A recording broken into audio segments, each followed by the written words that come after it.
प्रणाम मित्रों। आप ये जानकर हैरान होंगे कि सक्रियता के प्राण निष्क्रियता में हैं, रूप के प्राण अरूप में हैं, परिधि के प्राण केंद्र में हैं। तो जो दिखाई नहीं देता, जो हमारी इंद्रियों के पार है, जो इंद्रियातीत है, जो मनातीत है, वो जो रहस्य है वो अज्ञेय है, उसको जाना नहीं जा सकता।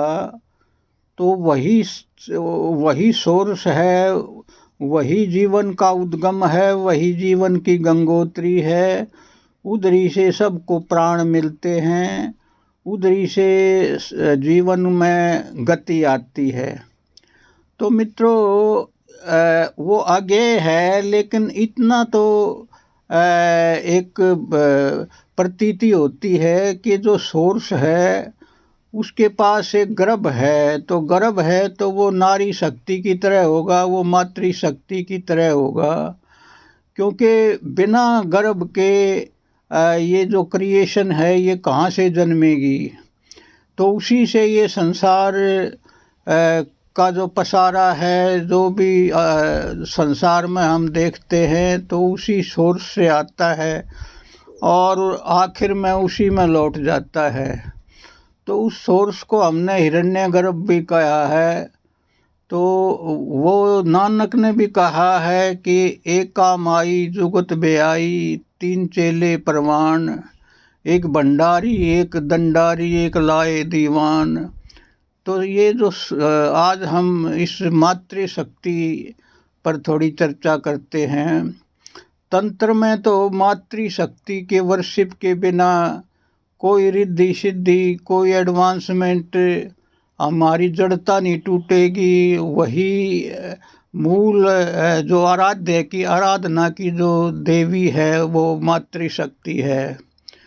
तो मित्रों, आज तक ये जो मातृशक्ति का जो सम्मान देना है, ये तो बहुत पहले से ही हमारी संस्कृति में है। लेकिन आज हम मातृशक्ति को सम्मान नहीं दे के उसको एक भोग वस्तु की तरह देखते हैं। तो आज ये जो हमारा नज़रिया बदल गया, मातृशक्ति को सम्मान देने की बजाय हम उसको जो आदर देना चाहिए, बल्कि उसको हम एक गिल्ट की भावना से, एक त्याग की भावना से देखते हैं।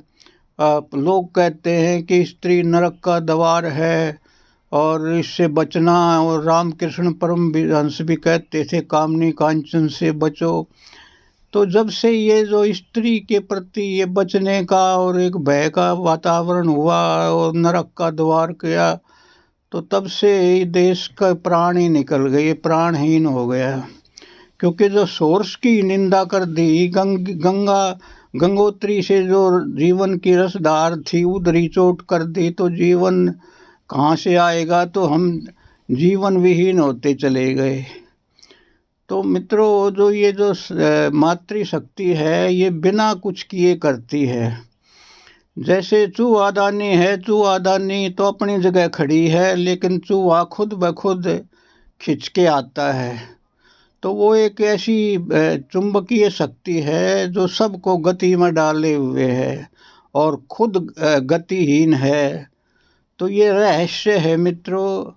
और इस शक्ति को आप त्याग के भाव से या उसको गलत नज़रिए से मत देखो, इसको वर्शिपिंग मूड से देखो, तो आपके भीतर की जो एनर्जी है वो रूपांतरण होनी शुरू हो जाएगी। जय हो, जय हो।